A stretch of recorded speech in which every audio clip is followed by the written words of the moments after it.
everybody. Welcome back to the Dungeon Dive. Daniel here. I hope you're doing well, and if you're not, I hope you are soon.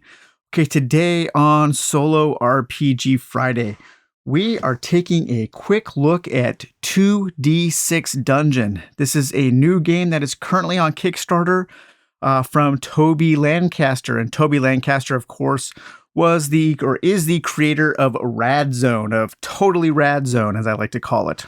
So 2D6 Dungeon, this book here is a copy that I made, and this is a play test version that is available February, March 2023, and you can download this right now from Board Game Geek, from the 2D6 Dungeon page.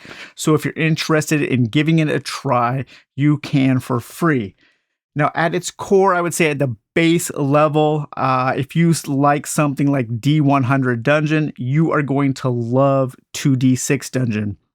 2D6 Dungeon is kind of like D100 Dungeon, but instead of rolling a D100, you are rolling 2D6 for most actions. I'm going to start this video in a way that's a little different than I start a lot of my discussions on games. And I'm going to start by talking about the combat. Combat is usually something that I do not like in most dungeon crawl and adventure games. I put up with it. It's a means to an end, and usually that end is getting loot. Every so often, a game comes around with really interesting combat, and I think 2D6 Dungeon has some of the best combat I've ever seen in a tabletop game. I don't know if this is an original idea. I don't know if other RPGs or other board games have utilized this kind of idea, so I'm not claiming that it is unique. All I am claiming is that I love it. So, in 2D6 Dungeon, when you create your character, you are going to pick from one of three starting weapons. And those weapons are a longsword, a great axe, or a heavy mace. After you pick your weapon, you will pick two level 1 maneuvers. There are 3 different levels of maneuvers, and as your character goes up in level, your maneuvers will become more powerful. Each maneuver you pick is going to have a certain combo that you need to roll on a 2d6 in order to perform that maneuver. And each maneuver has some damage associated with it, such as this solid belting is a d6 plus 1, and you have to roll a 1 and a 2. Or a pummel thump. This is for the heavy mace. I have a heavy mace right now. A pummel thump, you have to roll a 5 and a 2, and that does d6 damage, and so on. So the character that I am playing right now, I have Barlow Henry. I have a heavy mace. And the 2 maneuvers that I know are drubbing and bludgeon. Drubbing, I have to roll a 6 and a 4.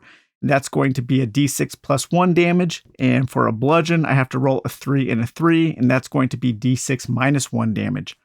You also have an attribute called shift. And shifting is a currency that you get to spend on each attack to shift your dice values up or down by one pip. However, in 2D6 Dungeon, 6s and 1s, dice don't roll over. So 6s and 1s are actually harder to hit because you can only shift up to a 6 and you can only shift down to a 1. Whereas something like a 3 or 4, you can shift up or down to a 4 and you can shift up or down to a 3. So you really need to think about which maneuvers you are picking, because while the drubbing will do more damage than the bludgeon, it is harder to pull off that maneuver. Most of the time in 2D6 Dungeon, when you are rolling dice, you will be rolling 2D6, hence the name. But when you do so, you want to have 2 different colors of D6, and you want to declare one as the primary and one as the secondary. That is important for a number of reasons. So let's say that I was attacking this guard here, and this guard is located in the Bestiary in the Tables book, and we'll take a closer look at that after we talk about combat. I don't think I've ever started a video off by talking about combat, but the combat was I was blown away by the combat in this game. So we will be fighting this guard here. So I will take my 2d6. The pink color is my primary. The yellow is my secondary. So I am looking to either roll a 6 and a 4 or a 3 and a 3 to do one of my maneuvers. Okay, a 4 and a 1. That is really not going to help because I only have a shift of 2. But let's say that I had rolled, so that would be a miss. I would have missed my attack and then the guard would be able to attack me. So, but let's say I rolled a 4 and a 2. Okay, so I have a 4 and a 2. I have 2 shift points that I can use as a level 1 character. So I will shift the 4 down to a 3, and I will shift the 2 up to a 3. So now I've hit my 3/3 for my bludgeon maneuver, and my bludgeon maneuver does d6 minus 1 damage. However, now this is where it gets even more clever here. Each of the enemies will have a certain interrupt ability. And that allows the enemies to trigger reactions to what you have rolled. So the guard, their interrupt ability is a shield block whenever you roll on your secondary die a 3, 4, or 5. So I did roll a 3 on my secondary die, or I shifted up or down to a 3. So that triggers their interrupt, which is a shield block. So that will apply an additional -1 damage. So now my damage to the guard is a d6 minus 2, a 5. So that guard would take 3 hit points worth of damage. That is so cool. I absolutely love that. Now, the enemies, when they attack you, they have maneuvers as well. They also have shift points. As the enemies get more powerful, they will have more shift points. So you have to play the enemy in the smartest way possible. Enemies also have mishap attack rolls when they roll a double 1 and prime attack rolls when they roll a double 6. Super cool. Additionally, there's an additional wrinkle to combat, and that is the combat fatigue die and the shift adjustment die. When you start a round of combat, or when you start combat, you will place a d6 on your combat fatigue square here at a 1. Each round, that ticks up 1 pip. When this ticks up to 4, all people involved in the combat get a plus 1 shift. When it ticks up to a 5, you get a +2 shift. And when it ticks up to a 6, everybody involved in that combat gets a +3 to their shift until the end of combat. And you can keep track of your shift adjustment here. That is representing the heroes and the enemies becoming more fatigued as they are going through more rounds of combat, and they are leaving themselves more open to maneuvers. Just an incredible combat system. It's a little tricky to just wrap your head around at first, but once it clicks, there is so much cool stuff because you still get the fun of rolling dice, but you get to mitigate that luck with the shift. However, I forgot one thing. Let's say that you did roll one of your maneuvers with that first roll without having to apply any shift.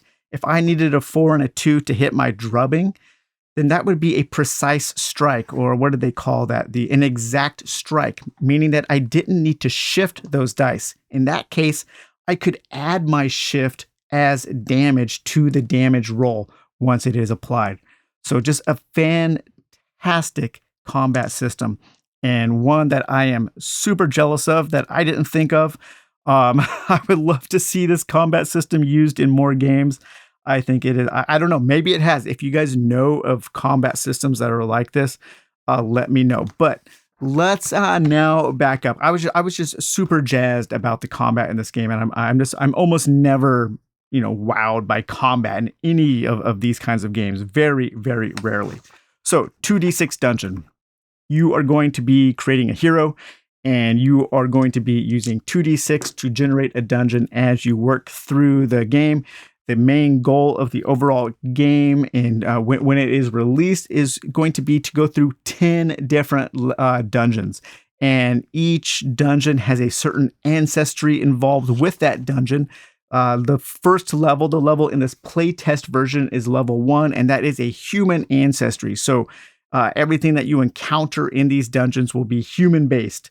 All the enemies will be more humans, like guards and bandits and that kind of thing. And You will encounter rooms that have human furniture and look like they've been made by human hands. So you will create a character. Characters are very simple. They will have a name, a level, health points, experience points, a shift value, discipline, and precision. These are two different things that you will sometimes add to tests when you do them. And you will usually roll 2d6, and you can add your discipline on some or precision on some. And usually I've seen the totals. Usually you have to get a 9 or higher in order to pass that test. You will have your maneuvers. You will also have pieces of armor. So I have a jerkin, and that jerkin hits triggers on a roll of 4. So if an enemy was to attack me and they were able to hit me, I could make a defensive roll. And if I rolled a 4, then I could have a -1 to the damage coming into me. We also have magic scrolls. We have magic potions. You can be bloodied and soaked. A place to keep track of your coins and your treasure. There are 6 different gods that you can earn the favor of. I actually right now have the favor of Grakata, the core. We'll talk a little bit about the gods in a minute. Then on the back of our character sheet, we do have a place for narrative moments, for when you're carrying large and heavy items and small items and so on. So pretty nice little character sheet. Everything is there. Everything that you need is there. So the main thrust of the game comes from your tables book. And boy howdy, if you like rolling up random tables, this is the game for you. So the way you create a dungeon is you will roll 2d6, and that determines the size of the room that you are moving into. So this room would be a 2x6 room. If one of your dice ever comes up as a 1, then that means it is a corridor. So this is a corridor that is 1 wide and 2 long. And there are a whole bunch of different things that you can discover in the dungeon. This little dungeon that I'm working on now, I've decided to be a 20 by 20 dungeon. It's 20 squares by 20 squares. You can go bigger. This is the smallest that Toby recommends. And we have an entrance. An entrance always has 3 exits, so you have a lot of opportunities to go other places from your entrance. I went off here to a corridor. I found a guard post, and that's where I had to fight that guard. And then I went through this door. This was a reinforced door, but it wasn't locked. And I came in here, and there was a holding cell. I found a prisoner in that holding cell. He was a skinny, shackled man.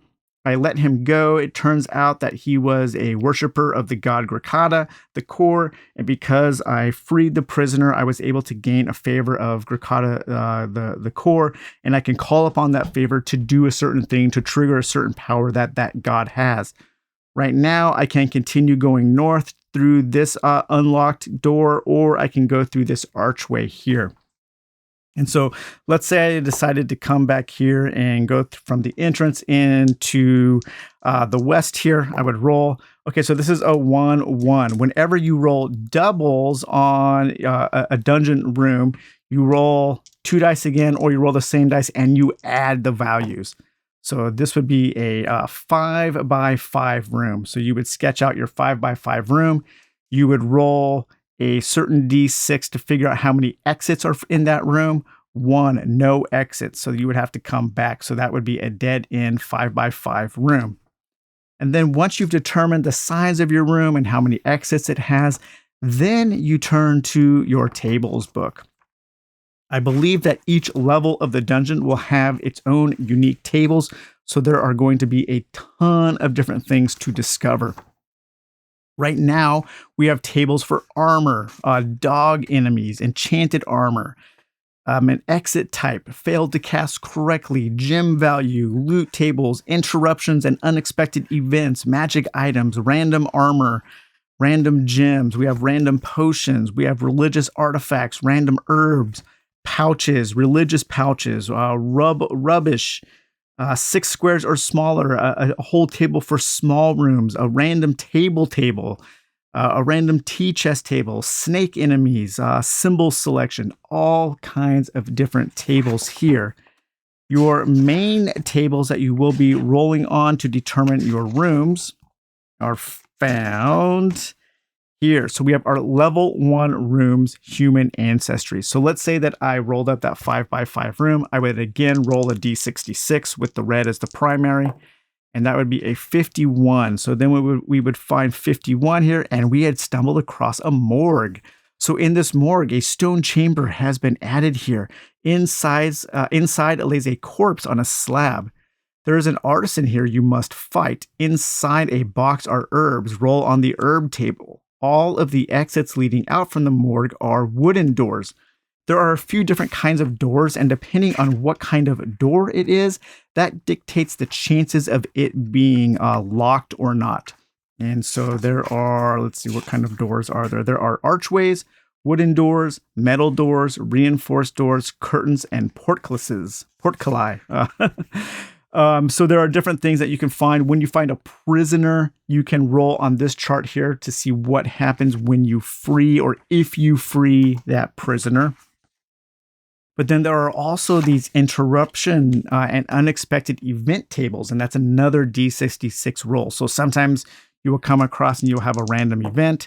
So maybe a 34 here. On a ledge high up is a golden statue. You can climb for it. If so, you must remain focused. Roll 2d6 and add your discipline. On a 9 or higher, you reach and grab it. On an 8 or lower, you fall and lose 1 health point. You can keep trying. The idol is worth 2d6 minus 1 gold coins. So there are just a ton of different things to discover in the dungeons. Let's just go through here. So we have all of our different armor set with our dice values that we have to roll to trigger the armor. We have different gems, starting armor, magic potions, magic scrolls. Magic scrolls will have a certain ability, and then sometimes you might have to roll to see if you roll doubles for something extra to happen. There are also mishaps if you cast a magic scroll poorly. We have magic items here. These are our various weapons with maneuvers. We have different types of exits that you might need to roll up. We have different kinds of portculli or portcullises. Is it portcullises or portculli? I don't know. Let's say we come across a portcullis, and let's see what kind of portcullis it is. A 12 here. Or I'm sorry, that would be a 3. You add the dice on these. 3. There is a lever, but when you pull it, it splinters in your hand before it can open the portcullis. Okay, so that might be a dead end there. When you go down to 0 hit points, you might have to roll on the recovery from unconsciousness table. Maybe you find some stolen items. Maybe you find a stone in this person's pocket, shows a rune. Roll on the gem and gain 1 favor point, or random god. This is the random god table, and gain 1 favor point for that god. So right now there are 6 different gods in the game. We have Grakata the Core, Intuneric the Merc, Meduva the Rot, and Muratanaini the Pulp, Nevazatar the Blind, and Radicina the Radix. So those are the different gods. The different gods have different powers and different things that you can do. The game also does encourage you to role play with certain items you might find in the table in the different dungeon rooms that maybe don't necessarily have rules associated with them. And there's a section on the book called Inventive Usage. And this just lays out some guidelines that you might want to follow in order to add a little bit more interpretation, a little bit more role playing into your dungeon crawl. But what else? What other tables do we have here? So we have all of our rooms for our level 1 human ancestry dungeon. Some rooms will be unique, meaning that you can only encounter one of those per level. So when we have small rooms, we have a chart for small rooms. We have a chart for huge, large rooms. We have all of our interruptions and unexpected events. Failed to cast correctly, religious artifacts you might find. Let's see here, a 5. You find a religious manuscript that has seen better days and a lockpick. So when you come across doors that are locked, the first thing you will do is you will roll 2d6 to determine the strength of that door. So if I came across a door, that would be a strength 7. And then I would have to roll equal to or above that with 2d6. I think adding my precision in order to unlock that door. And if you have any lockpicks, then you can add that modifier to the total when you try to unlock the door. If you come across a table, you can find random things on the table, random things in a chest, different kinds of random prisoners, maybe some random rubbish. a random pouch, random religious pouches, more religious pouches. You can loot your chest. You have 2 different chests that you can loot. Let's look at table 2 here. We find a chest. What do we find? The chest is full of folded uniforms. At the bottom is a piece of armor. So we would roll on the random armor table to figure out what kind of armor we found. And so here's all your random armor. We have random potions, random armor, more random potions, half an ornate item, random metal items, random crates, dog enemies, guard enemies, martial enemies, religious enemies, snake enemies, and warden enemies. And so the bestiary so far, I think there will be cards available in the physical edition, but right now our bestiary includes all of these enemies. We have apothecaries, artisans, blacksmiths, crazed preachers, cultists, dark clerics, fungal geists, giant horned anacondas, guard dogs, guards, huge infected rats, huge spiders, infernal monks, a jailer, a laborer, a medic, a merchant, a musty bloater, scarlet cobra, slimy gorger, a thug, a shard rock python, a scout, a veteran, a warhound, a warrior, and a work dog. Additionally, in addition to the dungeon crawling, in between levels, you do level up, and you can also leave the dungeon at exits. And when you do that, you can go to a market. You have a little market table to roll on. There are a tavern exploits. You can go to a tavern and have a little encounter. You can do arm wrestling. And then there are also legendary rewards that you can find. I'm hoping that the between dungeon stuff gets added to in the official version. But yeah, if you can't tell by the tone of this overview, I think 2d6 Dungeon is pretty dang cool. I love the combat. I love the exploration. I love all of the random tables. There's just so much to discover. And even if you don't play the game, just using the random tables to generate dungeons for all manner of other games is going to be incredibly useful and probably worth the price of admission. There are, I think, a few different levels that you can back at. You can do a print on demand or a print and play version. Then there is a regular like zine style version. And then I think there is going to be a deluxe kind of all-in-one really nice book version. I'm probably going to go for the zine style version just because I like the zine size and I like having different zines for different parts of the book rather than everything all in one. But you can probably also always get the print and play version and print out your own charts if you want to use those.